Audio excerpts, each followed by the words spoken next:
Hello everybody, here we are today and we're going to be doing a Stanley Cup Finals series review between the Florida Panthers and Vegas Golden Knights. Before we start, please make sure to subscribe to my channel. If not, no big deal. Now let's get on into it. Game 1, hoping to be a good one here as we get to see Stahl get a shorthanded goal for Florida to make it 1-0 as they take a first period lead in this one. Jonathan Marchessault makes sure to get an advantage on the man advantage and score a power play goal. A little bit later, you get to see Shea Theodore score a goal for his team to go up 2-1. Then, with about 11 seconds left in the second period, it is Anthony Duclair to score another one, an unassisted goal to make it 2-2 for the sides. Looking to make this one a good frame in the final 20, but it is Zach Whitecloud that throws a wrench into those plans a little bit early on. Mark Stone, with about 6.5 minutes left in the game, scores a goal for himself as the team takes a 4-2 lead. And then late in this one, it's Riley Smith who scored a power play goal, 6-on-4 goal for this one to put this one out of reach at 5-2 as the Golden Knights take a 1-0 series lead.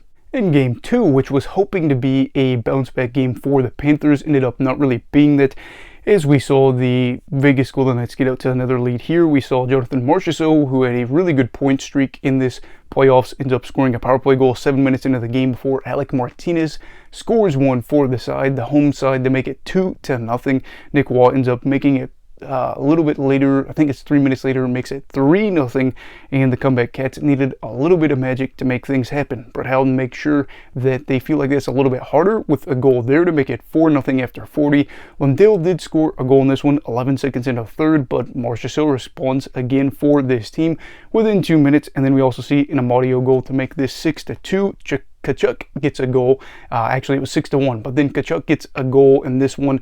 Doesn't really matter though, as Howden scores again. One more to really illustrate the fact that it is a blowout, with the final score being 7-2 as Vegas wins and goes up 2-0 in this series. Also, this was a game that Tkachuk had a few game misconducts as he had the big hit on Eichel. There was something else, and also in Game 1, he was also pretty scrappy as he, has some penalty minutes, stuff like that. But Florida, of course, is down in a 2-0 hole, as both sides, of course, really needing to win this game. Vegas would go up 3-0. Florida looking to stop going down a 3-0 hole. They end up having Brandon Montour score a goal early in this one to give them their first lead of this game. Of course, Mark Stone ends up tying the game on a power play goal late in the first, as it was 1-1 after 1. Jonathan Marchessault gets another goal. Doesn't that sound familiar? His second point of the night, too, with a power play opportunity for Vegas to go up 2-1 in the second. Things are winding down in the third. It looks like all hope is lost, and then with about 3-ish minutes to go, you have Matthew Tkachuk who gets a goal in this one late to make it 2-2. We get overtime hockey, and then not too long after that, the crowd really has a reason to roar as Carter Verhaeghe scores the game winner as Florida wins their first Stanley Cup final game in playoff, or in franchise history, I should say, as it is now 2-1. Vegas still has the advantage, but you're hoping for Florida to possibly tie this thing up in Game 4. So, of course, after the first win of the series for Florida, you're hoping for a close game, but Chandler Stevenson decides that why not go and get an early goal in this one, and under 100 seconds into the game, he scores a goal. A little bit later, hey, Chandler Stevenson yet again scores his second goal of the game to give his team the 2-0 advantage. And a little bit later, not too much longer after that, you have William Karlsson who scores another one for this team as they're up 3-0. Alexander Barkov is going to score later in this one, but it's actually Montour who scores a really weird double doink, just shot to where it hits two Vegas defenders, ends up going in the back of the net. That was a goal that Florida really needed. Late in this one, Barkov scores one with about 3 minutes left in the game, a little bit over. And of course, they are at a 3-2 deficit, and they're hoping for a push. Ultimately, it doesn't facilitate, though, as this one finishes 3-2 as Vegas goes on the verge of putting the Panthers away. And there's a lot of chaos on the ice for a good reason, as there's a late shot in this one, and things get chippy. But that's all we'll say for that. Then in Game 5, we find out that Matthew Tkachuk won't play. We know it's an injury. We find out what that injury is a little bit later, that being a fractured sternum. And if I'm not mistaken, that is something that's kind of in the chest area. and it is maybe spine, I don't know, but I do know it's a big problem if you fracture it. He had played games 3 and 4 with this injury. We didn't know exactly what it was until after this game, but yeah, he was out, which was a big loss for the Panthers, and for them, things got ugly early as they were hoping to stave off elimination. Mark Stone got a goal on a shorthanded opportunity to give his team the 1-0 advantage. They go up 2-0 after 1. They get a goal in the second, that being the Panthers, to make it 2-1. You're thinking, yes, there is hope, before 4 unanswered goals by Vegas to make it 6-1 after 40.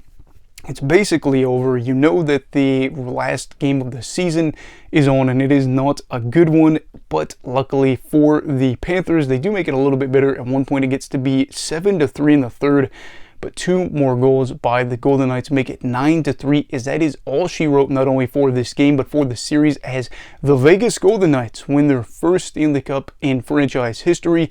And we will talk about both these teams and just kind of wrap up my thoughts for the season.